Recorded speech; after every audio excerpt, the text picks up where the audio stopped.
Hello everyone and welcome back to the Casual Carry. Today I'm playing Galio. And actually, let me give you a little bit of an honest heads up. Today I am not playing Galio. About 4 days ago I was playing Galio. And this is a recording of that game. Now I do have some of the original narration in the game, and my goal here was not to totally get rid of the idea of narrating a live game. And in fact, during this entire game I was narrating it.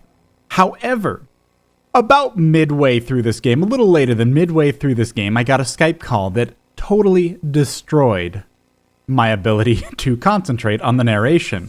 And unfortunately, I had to go back and re-record the ending to this. So as part of that, I've decided to go back and also re-record the beginning. So a little bit of news before we get into the actual laning phase here. A little bit of stuff to talk about, stuff to think about. We do have a new weekly league out. That's available on iTunes. I'll link it below here. So that's something, if you're interested, I talk a lot about Thresh in that. If you are interested in the podcast, make sure you check that out. So I picked Galio because I think he is fundamentally an incredible champion. He is completely underrated. And he is not overpowered, but he is definitely underrated. But there's a reason for that. The reason for that is essentially he is very good against certain champions and he is very, very fragile against other champions. More specifically, this has to do with his passive runic skin. Galio, this is the phrasing of the tooltip, Galio gains 50% of his total magic resistance as ability power. Basically, if he has excuses to build magic resist, which is when he's up against ability powered champions or magic damage champions, now, when he has good excuses to do that, not only is he going to build himself incredibly tanky against those champions, but also his damage is going to go way up against those champions. So that's why, in a nutshell, Galio can be very good against AP champions, but unfortunately, when you're up against heavy physical teams, particularly with more popular assassins such as Zed, champions like that, you can run into some real problems picking him, which in turn means you can't just pick him and main him like you can with a lot of other champions. Well, you can, but it's not always going to be totally reliable. That said, and he's also got another thing. He is not the best initiator in the game. He is one of the best tanks in the game, but he's not the best initiator in the game. He's very durable, especially when you have his W, which I'll talk about in a moment. He is very, very durable. He does have an AoE ult. Oh, I should also mention, his AoE ult, there's a whole subset of champions that can automatically interrupt it with no problem whatsoever, which is basically any champion that does a stun or a crowd control as part of an auto attack, because if he winds up channeling his AoE taunt, which emphasis on channeling, if he winds up channeling his AoE taunt, then it will get interrupted as soon as the taunt causes one of them to attack him.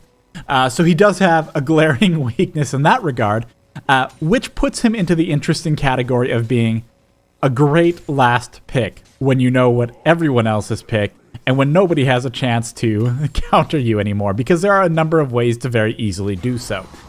But that said, I do find him to be a very, very powerful champion. He's an incredibly strong tank. Let's talk a little bit about his abilities. Generally speaking, I always want to max my Q. You'll see me doing that in this game, and I do it pretty much every game because his Q is his main form of damage, but it's also a very, very potent slow. But your second ability is actually a bit of an option, and that's one of the things I like about him. It's kind of like Lux in this regard, where your second ability is sort of an option between your W and your E. Your W is your amazing shield, not a true shield. It actually just gives you a whole bunch of armor and magic resist. It's called Bulwark. It is pretty amazing because what it does is it provides a target, an allied target, you or another champion, one of your allies. Anytime they take damage, they get a heal. Now, the heal does have severe diminishing returns, but it's still really good when you're going to take a lot of hits. It's also coincidentally quite good when you're up against any kind of damage over time, such as running over traps, or such as when you're up against a pure damage over time champion like Swain, which was a fantastic matchup. And it's also part of the reason that this game, I was kind of hoping that I'd be up against the Mordekaiser just to see how the matchup would work. And we do have some of that going on a little bit later this match. But Bulwark, you can basically choose, are you up against assassins? Are you up against a lot of damage? Are you up against a lot of danger? If so, you can put your second, you can max your W second. Otherwise, you can max your Righteous Gust, which is it creates a path like you just saw me use there. That path stays for a little bit. It increases the movement speed of allies, so you can go over it to use it as an escape or use it to initiate. Not the strongest, but it also doubles as a pretty powerful, decently powerful damage spell. Once you have some AP built up, it is good enough that you're able to clear at least part of minion waves with it. Both the Q and the E are both pretty good for that. And so there's a point where, like, initially, before you have when you have mana regeneration, but you don't have a lot of AP, there is a point where you want to QE and just do that combo. And a little later, it comes to the point where you want to Q or E, or you want to use it on different parts of a minion wave. So just keeping an eye on that is pretty interesting. Anyway, with all this said, let's go ahead and jump back into the live narration, and that'll continue for most of the game. And towards the end, it's actually going to stop, and I'll come back to talking about the game from a more analytical standpoint as we close it out. Oh, I was hoping she'd spear it too. I was really hoping she'd spear that. I had a game, so speaking of like how like damage over time is really effective for healing from with Galio's W. So again, that's just wasted. I did a lot of damage to her with that, but it's just totally wasted. I'm also going to get a spear to my face in just a second here. And if I can get... Okay. She didn't need to jump. She doesn't realize that she has actually all the power right here. If I can get somebody to just hold this, I'm going to come back with a chalice, which is going to be really nice. And I should be able to pick this one up, and then I'm going to be able to pick all of these up. Okay. I should be good to go. Let myself get a little bit low there, but that is 100% fine. Galio is not the most maneuverable champion, although I'd still get hit by those if I was playing a more maneuverable champion. And... oh, we're going to get a good chunk here. I'm not going to be able to get this in entirety, and I really wish I could. 820... but I can get boots. You know, that's not a bad trade. I'll do it. Not bring a ward to lane. That's kind of rough. So anyway, I was playing a game against a Swain, which was wonderful. Which was absolutely wonderful. Before I went back and picked up any magic resist, it was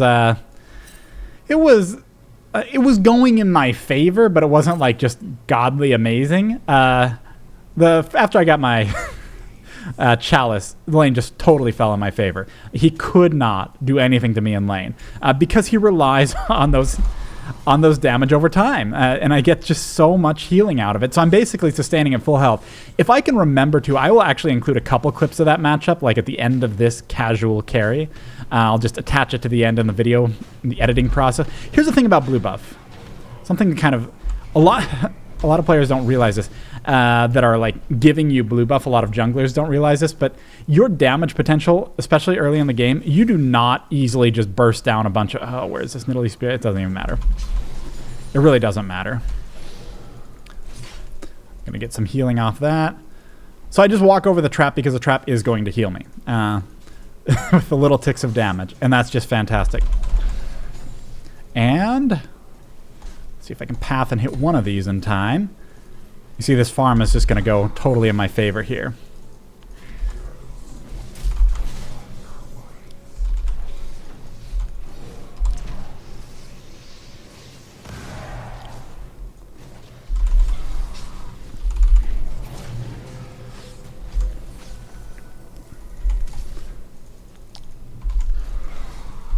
Oh!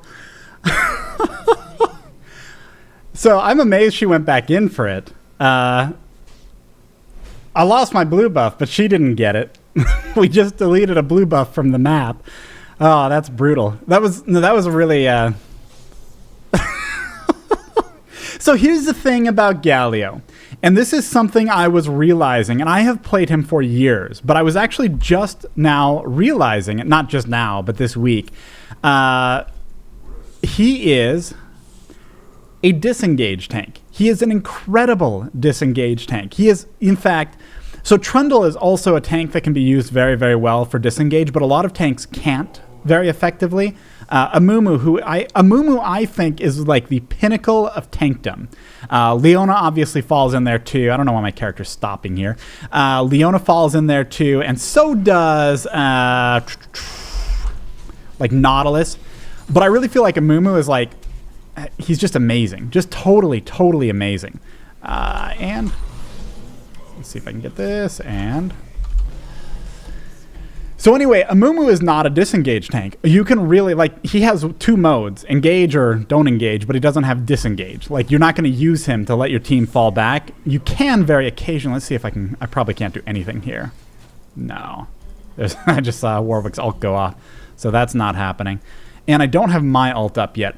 But he goes into a fight with his bandage toss, but he doesn't really fall back from it. Now let me explain what I mean by Galio is an amazing disengage tank. One of the things that people always complain about with Galio is watch how slow this Q moves. It's really, really hard to chase somebody down with that because of the slow projectile before it finally impacts. If somebody's ahead of you, they will have no real problem. Oh, I gotta worry about this farm. Gotta worry about this farm. Gotta worry about this farm. Got it. And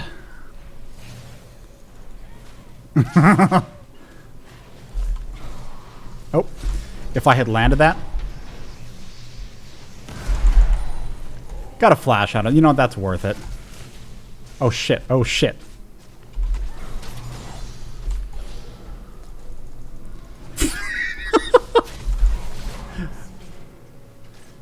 Okay. So, and I'll show you when I get back up why he's an amazing disengage tank. It is really cool. So the slow movement speed when you're chasing, what do I have here? Now, how much let me see how much I have to worry about this vein. 1, 1, and 1, that's not a big deal. Yeah, I'm not too worried about that at all. And do I have to, I probably should have completed the Fiends by now, but it's not that big of a deal.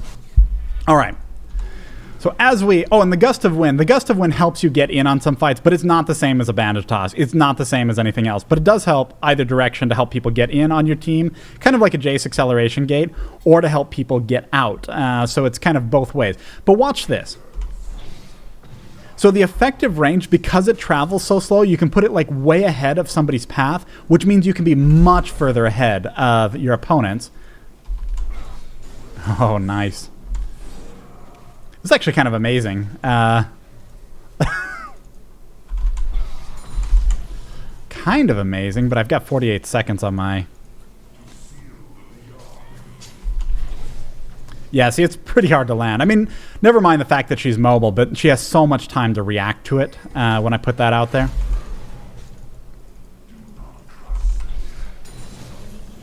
And... I also haven't been putting points into my... You have a choice, like you have a real choice between your W and your E when you're leveling. You always really want to max your... you always really want to max your... Come on, what are you going to do? Your Q, because your Q does so much damage. It is such a powerful spell. But you do have a real choice between your W and your E. Usually I'll go W when there's like just a ton of assassination potential I've got to worry about. And also your combo. Let's see if I can do this.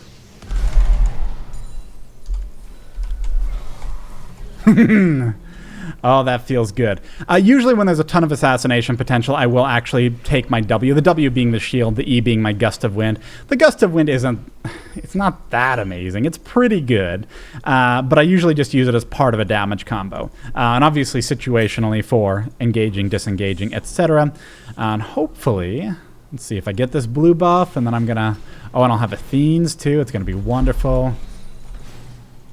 I should probably shield him. It doesn't really matter if I shield him. We're both going to have no problems here. And so this Nidalee is making me happy. I like an Italy who's willing to mix it up with a Galio.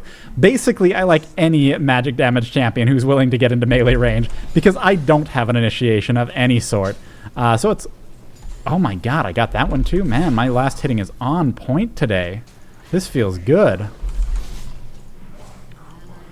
And are you going to come in here? Yep.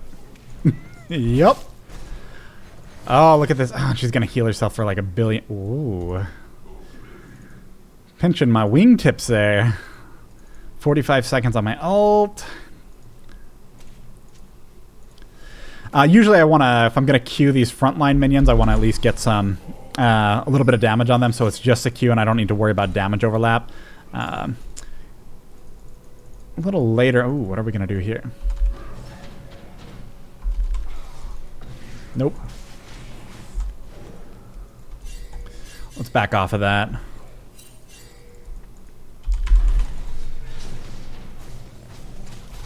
Oh, hi. If I had mine... Oh, if I had my ult, but I just don't want to risk it.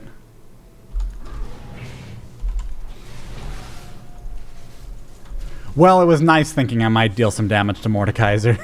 It was a pleasant thought.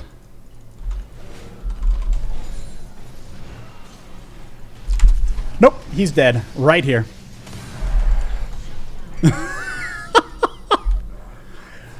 I love it when champions get in range. It's just wonderful.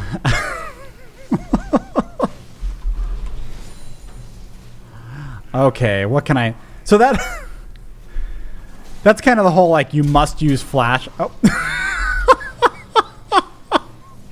oh my god. So anyway, let me give you a matchup, because I suspect this is going to start going pretty well. Oh...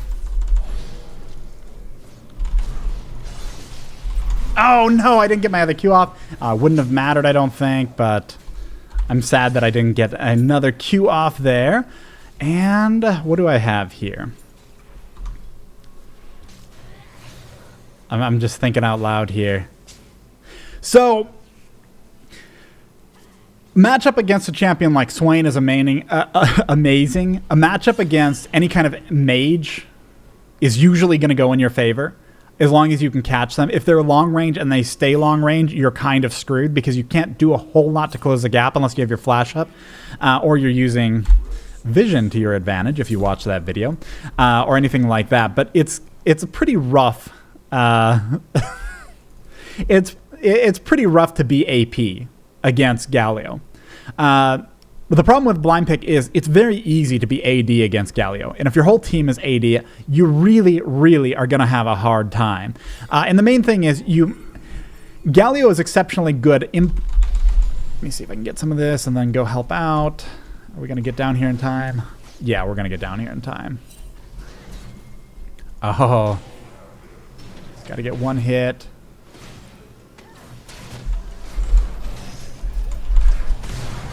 Oh, what? What just happened? What? This can't be real.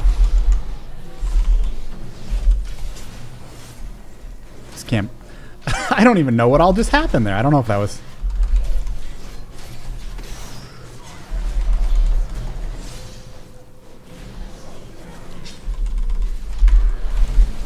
Oh, no. Oh, no.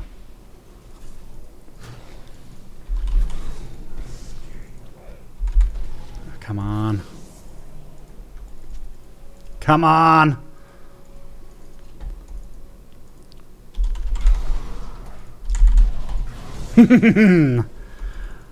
Oh, that was beautiful. I don't know what he was trying to do exactly.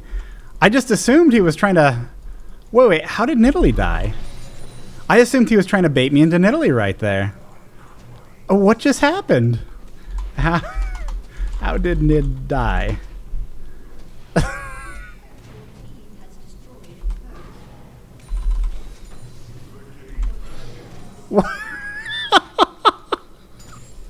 Okay, I guess my tornado did that. That's kind of amazing. So anyway, like, it's not that you auto lose. You have two choices when you're against pure physical damage on Galio. You can either be a tank and go tanky, go things like Frozen Heart, etc., etc. You can do that. See, I'm going to get shielded back up just on him tanking this. Although, I kind of need to be in range to actually help out.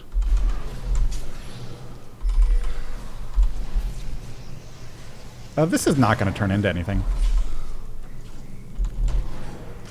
She wants to spear me so hard right now.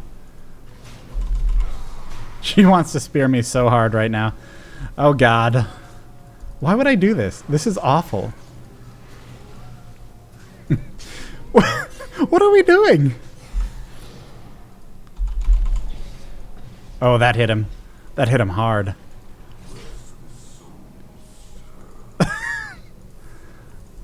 Oh, man, they're just trying. I'm going to go see if I can get...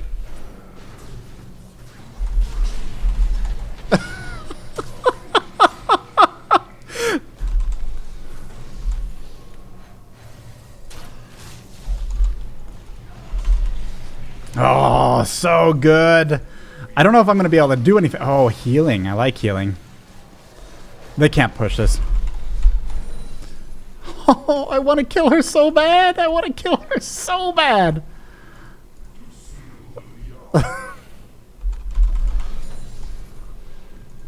Come on.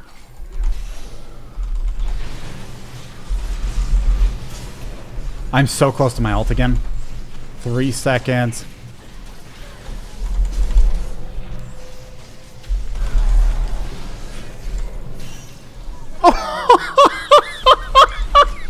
What?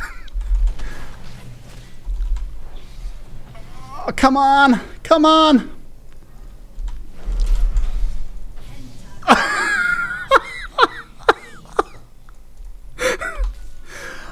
Oh my God. I don't even know what to say. So that's how you ult on Galio.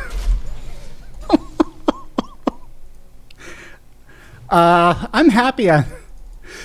So for what it's worth, you guys were going to get this game or a game right before it. So I have to do a bunch of recordings of these games, mainly to... Oh. I have to do a whole bunch of... Oh, I should get out of here. A whole bunch of recordings of these games, which I should figure out a better way to do them. What I've been toying with the idea, but I didn't want to do it like before saying it to anybody because I don't want it to be a total surprise. And then like, why aren't you doing what you said you would do? I've been thinking about doing like, oh, come on.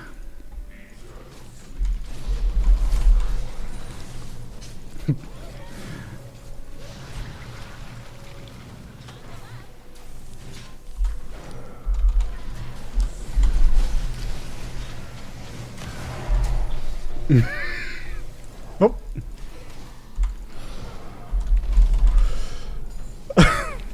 Okay, so what I've been thinking about doing is like recording just like recording the game and talking during the game, but then cutting out the stuff between action where I'm not talking about the game or where I'm trying to give a monologue about like the champion or something, and actually record that out of game to kind of make it a little cleaner, make it a little easier to get the game sorted. Because I have found doing this series, I really struggle with, man, what do I want to get? Oh, this is a tough call. Because I've got good options here, and I can buy a whole lot. But I haven't done this in a while. Like, really, I haven't. I haven't just bought a straight AP item in a very long time on Galio. But I'm going to do it, because why not? Normally, I put my... so anyway, I was going to do monologues about, you know, the aspects of the champions outside of the live game, but I don't know if I'm going to do that. But anyway, the result is right now, when, like, Galio has been frustrating for a couple reasons that, what's his name? Timo was also frustrating for, which is basically that the matchups, I'm doing blind pick. I'm not doing ranked on these. I'm not doing draft pick on these because I do not, well, I mean, I could say whatever I want to say. I don't actually like ranked all that much. But aside from that, it would be a very bad idea for me to do any kind of ranked play while doing this series because I focus so much on talking. But anyway, I have to do a whole lot of takes of all of these games because not only do I have to like hope that I get the narration right and don't like just totally...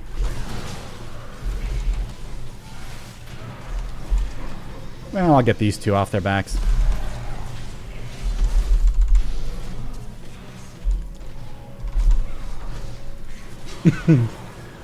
Come on, are we going to be able to do anything here? Ooh, nice. Oh, that Janna healing was amazing. Oh, God. Oh, God. Are you going to be able to do anything here? I don't think they have the damage, but oh, my God, it'd be amazing if... No, he's... Yeah, they don't have... Goodbye. Goodbye. Okay. So what am I... Man, see... You see, this is what just happened. By the way, if you were curious. I bought a pure damage item, and I already paid for it. If I had gone for the Spirit Visage or the Abyssal Scepter, I guarantee you right now I would be alive with a couple more kills. That's why I don't do that. But I did it. And now I regret it. That's okay, though. I'm actually going to go this route.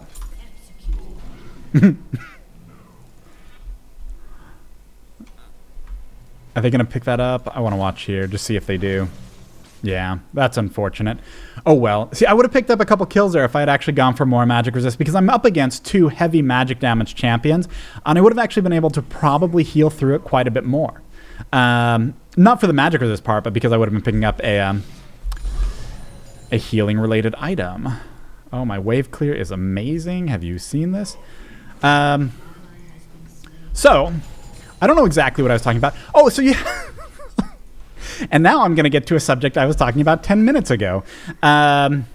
So, you have a... Damn, I was going to sneak up on him. That is unfortunate.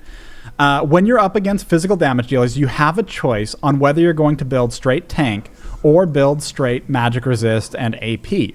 The magic resist items, I'm not just saying magic resist, but I'm also talking about the utility on them, because the utility all synergizes pretty well too. Being able to slow opponents with Twin Shadows, that kind of thing, that synergizes really well. I have found that I have had more success with still just building AP MR.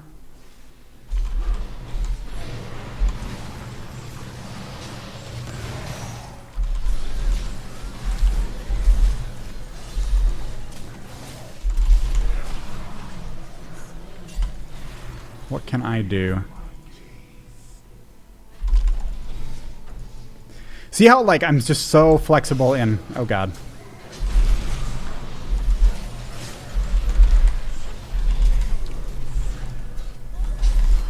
When I'm falling back. Oh, God. Oh, God, come on. Oh, no! Oh, it pains me. Hey, I got Spirit Visage. That could have been amazing. That could have been amazing. Oh, well, I got a pentakill. I don't care. So I found I have more success when I build armor. No, what the fuck did I just say? Mind my language. When I build APMR. Even against physical damage, even against assassins, just because his burst potential is so high that when you do that, you just get more results out of it. And in my opinion, from what I've seen anecdotally, if you build too tanky and they can ignore you, if you've just traded your mid lane mage for a tank, and it's good when he's able to do both. That's your ideal matchup. You don't really want to be picking him too often in blind pick, but if you really want to play him, he's fine to play in blind pick. I just find that it's a little more effective to continue building him as a mage, even when you're in an unfavorable matchup where it's not as easy to do so. And see if I can do anything of use. Man, I got so much damage out on that during that fight too.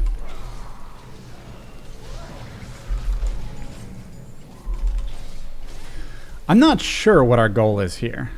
Like, I have my ult. But they have Baron. Like, do we really want to be...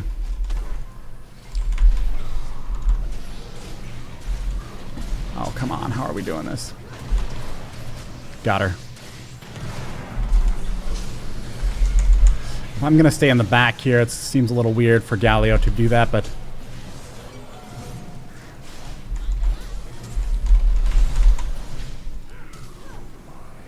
Come on.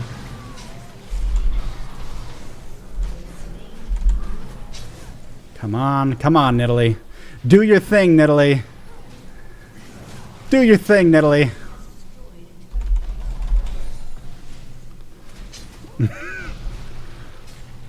So one of the things people bring up about Nidalee is how you can just engage on her team and you'll do okay, which is true. I mean, that is totally true. And it just seems like such a fantastically bad idea. Yeah, get out of there if you can. I have baited our team into oblivion here. So, let's see. What should I do? I should do this. I really should do this. I'm talking about Zhonya's Hourglass at this point. Zhonya's versus... Zhonya's versus Abyssal. Oh, man. Or even... Do I have an excuse for Void? A little tiny excuse for Void? Nah, I don't really have an excuse for Void Staff over Abyssal.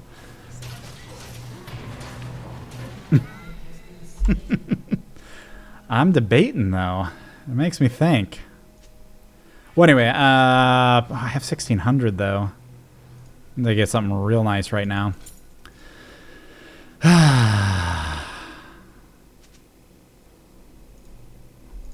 I'm doing this. I'm going all the way with it. My choice is between... Well, maybe I shouldn't. I mean... I think I'm being kind of dumb in this decision, because I actually am going to get so much damage out of the... out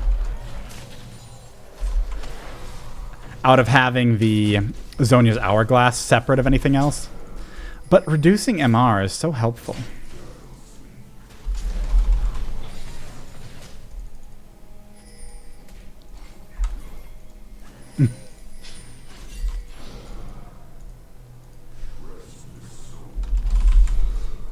Oh.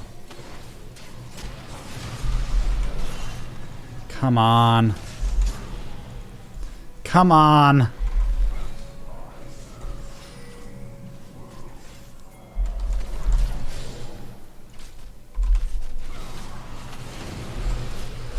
Come on.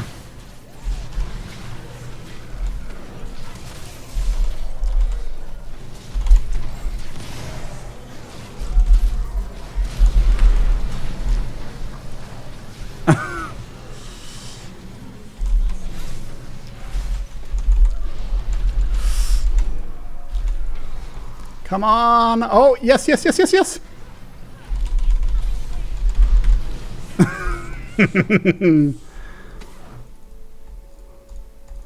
We're going to win games. Like, this whole game is just so awkwardly in our favor.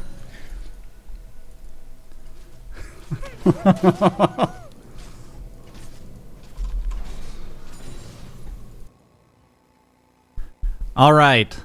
I'm back. This is later me. This is the recording the end because I'm about to take the calls that are going to knock my focus completely out. So we take the inhibitor here, and then we're going to make kind of a crazy, crazy aggressive move here, where we're actually moving in. We're taking a bunch of tower damage. We're not really able to close out a whole lot here. The Vayne is... oh, Vayne's not even quite able to take out the Warwick. But we just take all of this damage here. And I'm sitting here out of mana. So I'm not really able to do a whole lot of anything, and I'm watching my team get destroyed. There's nothing I'm going to be able to do. Flying around at my slow base movement speed. Unfortunately, get knocked out of my ult right away. I'm not able to pick up that kill on the Vayne. And I'm dead. And it is brutal.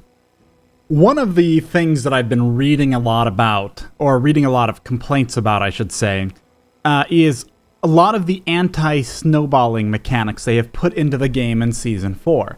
A lot of the things that make it so games where you're primarily playing Snowball Champions, or for players who are primarily playing Snowball Champions, talking about assassins, talking about early game champions that could really have such a huge impact on the game that they could close out a game. somewhat reliably, somewhat quickly. These champions are no longer quite as powerful. They no longer have quite as strong of an impact as they used to. And I've been reading a lot of people essentially bemoaning that fact, talking about how, it's not really fair that, they are doing so well in the game, but their contribution in their mind means nothing. They get towards, the end of the game, and then suddenly the game is just thrown by one of their teammates being caught out of position or making a mistake. I think this is just a lot of... well, there's not a nice way to put it. The changes are definitely good in my mind. Now, I remember looking at some of the stats on it. A Riot post, this is the most recent Riot post I was looking at on the subject, where they were essentially saying that it was about a 30-second overall increase to the average length of games, with all these anti-snowballing changes in the game.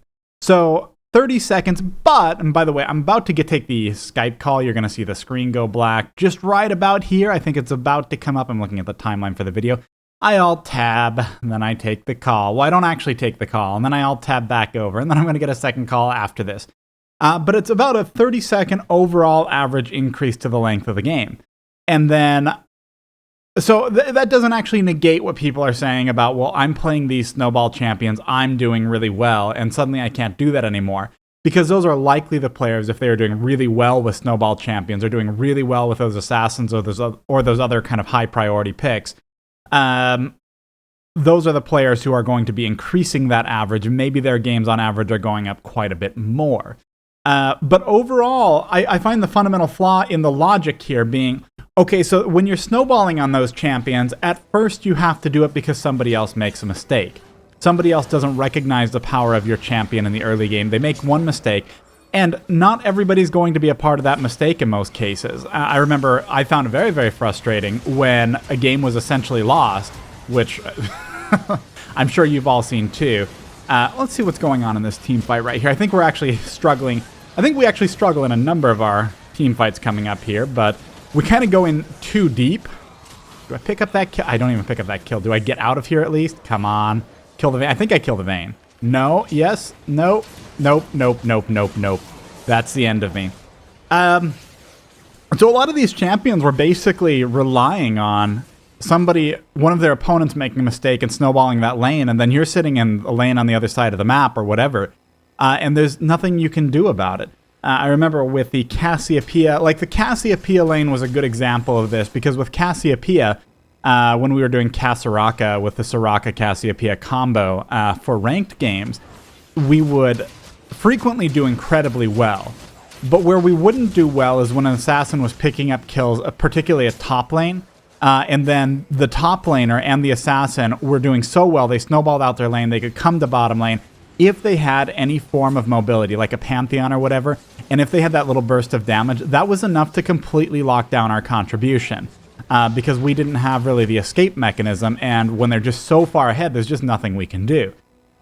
Which, there's obviously solutions to that. You don't play the less mobile champions, you don't play the Kog'Maw, you don't play the etc., when you're in that situation, but that doesn't always save you. But anyway, I don't actually mind the idea of snowballing champions. I just find it kind of a ridiculous premise to say that, well, because somebody can throw the game later in the game, we don't want our games to go that long. And also, I find it kind of fundamentally goes against what I personally enjoy the game, which is the strategy of the game. I find that when people throw the game in the later game, they can be making a huge mistake, like being caught out of position or whatever, but I find that that is still a huge part of the game's strategy. And a lot of the players who are really into closing out a game very early on, it's because they don't understand how to close a game. They don't understand how to close a game later in the game. They don't understand the strategy that goes into it, deciding what objectives to do and where, and everything kind of along those lines. I do think that's a little bit crazy. Now, we do have, let's see what's going on in this team fight here. I do knock out the vein here, for sure. But I don't think I'm able to do a whole lot more here. They are able to kind of walk away and just be fine. Do we get this Thresh? I'm hoping we get this Thresh. Yeah, we got to get this Thresh, right? There's nothing he's going to be able to do. Ah, there we go. We take out this inhibitor again. So, speaking of closing games, there's actually a reason that I am getting into this subject, although I do not exactly remember the course of this game, the course of exactly what we're doing. This is like the third time that we're getting in really close to the towers. We can't do anything here. We cannot effectively take those towers. One of the things about Galio in particular is he's not a very good tower pusher. He's a very good wave clearer, but he's not a particularly good tower pusher. That's because he has to move up, he has to get his auto attacks in at melee range, and he just puts himself at a lot of risk by doing this. So here we're going to push up, and we are going to be able to take this tower, and I believe we're also going to take the inhibitor here. And so you get to see some of our strengths here, but ultimately we are actually just a very, very short-range team. You may notice, like, we don't have a Caitlyn, we don't have a longer range champion to take down these towers with. Our longest range is a Vayne for tower takedowns. So this is like the fourth time now that I go in really close.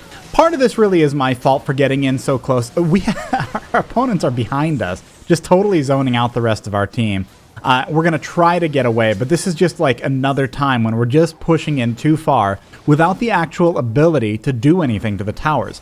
And if I were thinking through this just a little bit better myself and communicating it to my teammates, we would not be putting ourselves into these situations. But this isn't the end of the game, so we've still got a chance to turn this around. We're still doing plenty fantastically well. And at this point, I'm sure I'm looking at items, deciding what, if anything, I wish to sell. I make some awkward item choices in here that, in hindsight, I don't know how much I would have changed it in hindsight, but ultimately, having a little bit more damage may not necessarily have always been helpful. But on the other hand, having a little bit more damage might have been the way to go. Unfortunately, trying to balance it out the way I have been has not been terribly useful. So we have Nidalee backdooring. I didn't even know she did. I didn't even remember she did this. Looks like we've got the, by the way, backdooring. I haven't actually heard anybody complain about this in a long time. So we've got their team down here. I haven't heard anybody complain about this a long time. But people always tend to say like backdooring is when you're, going to a lane. Not by people, I mean like people who are newer to the game will say, well, if somebody's backdooring because they're attacking a tower and you're not there defending the tower. That's not actually what the term really means. Backdooring is specifically only when you are attacking structures when there are not allied minions present.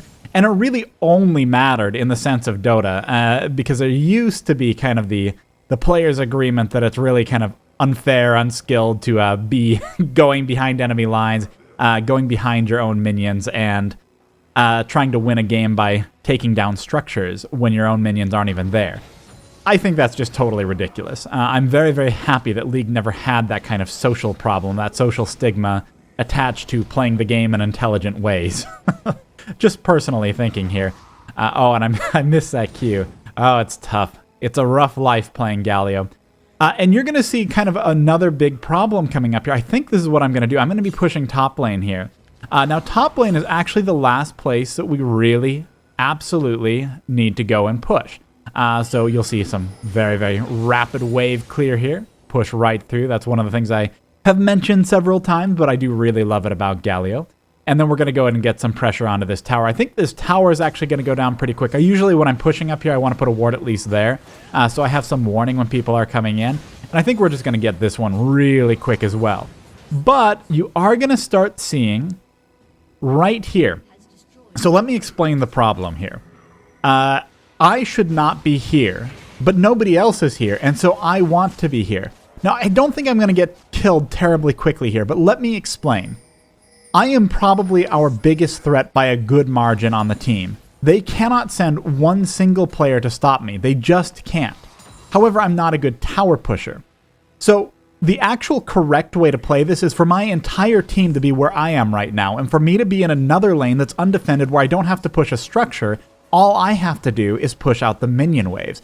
And that would force their team to split 2 players off at least to handle me, or give up potentially Nexus turrets or whatever, a huge threat, while my own team could actually push the tower here. Does Galio or does Mordekaiser kill me here? I don't think he does. I don't think he has any chance to. Yeah, I can Infinikite him, which is awesome. Mordekaiser would be a really fun matchup here. But ultimately, like, we're losing this game here. And it's fundamentally on not understanding how to close the game. Now, I actually knew what was going on here, but unfortunately, I'm kind of terrible about communicating. kind of awful about it. So I can talk about it in real time and say, hey, you know, this is what we should be doing and this is what we're not doing. But ultimately, we needed to have me in another lane. That's the correct way to split push. For me to be in the other lane, for me to be that big threat that they have to send 2 players out to handle, or have to deal with the fact that I'm clearing all the waves and I'm getting all of our minions onto their Nexus turrets. That would have been the correct way to play this. And unfortunately, because I'm the one who's actually at the objective that we need to be doing, and the rest of my team is putting themselves in a vulnerable spot when they could have instead been pushing down. We lost a huge advantage there. We lost a lot of time. We took a couple deaths on that. Now, what happens at this Baron? I think we get this Baron, but I don't remember this being particularly eventful. I do think we get this in. As interesting as that may be. I don't think... No, there's nothing. Nobody's going to come here. We just straight up get this. Okay. So anyway... So now we're going to go and hopefully organize and hopefully have a chance to to push out here. Now I'm talking about the strategy. I'm talking about the overall strategy problems we're having. But there's also kind of the matter of when I'm going in, there were a couple times where our Vayne wasn't with us. That's not really the Vayne's fault. It would have been nice if the Vayne had been with us. Oh no. Oh no. But that's not ultimately the Vayne's fault. That's me still going in, us initiating fights without our full team there. And again, usually right near a tower here. Oh, this is brutal. So the Nautilus gets a little bit caught out. I'm falling back. I'm doing what I can, but there's not a whole lot that I can do. We are down 2 players right now. And unfortunately, we just do not have the damage to deal with this team. They're in our base. There's just no way that we have the damage for it. Even if I land a full ult, Galio is not the highest damage, not even the highest damage AoE. If I were like a Ziggs or something, I think I would be doing... I think I'd have more of an option to just go crazy. Yeah, and there... I try to use my ult and fail. I'm still sitting on my heal. I do think I'm going to use it somewhat effectively here, but... Or maybe not. Maybe I'm just letting people die. Okay. So I don't use my heal effectively at all, because I could have saved a life. And maybe we would have picked up a... Maybe picked up a kill. I don't know. Ultimately, I'm a little bit powerless. These people are so low, but I just don't have what it takes to kill them. Unfortunately, we just got kind of caught out at the end. So that's the game. And that ultimately came down to not closing out the game properly, not using strategy to our advantage. And I think that's great. Like, you know, losing the game kind of sucks. But I think it's great that the game actually came down to strategy, even though there had been so much snowballing going on. I am going to take a quick look at the damage charts here, and you're going to see probably, I believe, I'm going to be way up there on damage. Like all AoE champions, nah, that's not true, not all of them. You can see that I have a ton of damage out there. I showed you the same thing with Teemo. There's a number of other champions. Cassiopeia, I probably showed the same thing with Cassiopeia. They're just going to get a whole lot of damage out, regardless of whether the game goes good or bad. Well, anyway, thank you for watching the Casual Carry. Let me know your thoughts, if you don't mind, about this narration that I'm doing after the fact versus the narration that's live.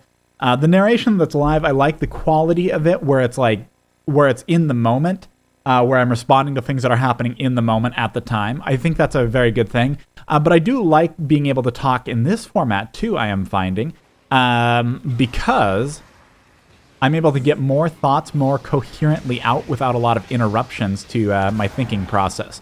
So let me know your thoughts on it. I'm also including, I think, a few clips of the Swain matchup, only because I said in the narration that I would. So here's a few clips of how Swain versus Galio goes. I hope you guys enjoy this. I hope you guys try out Galio if you haven't already tried out Galio. And I hope you guys are just having an awesome afternoon, awesome morning, awesome evening. And hopefully, the next one will be a straight shot start to finish so we can get it out a little bit sooner, the next Casual Carry. Enjoy.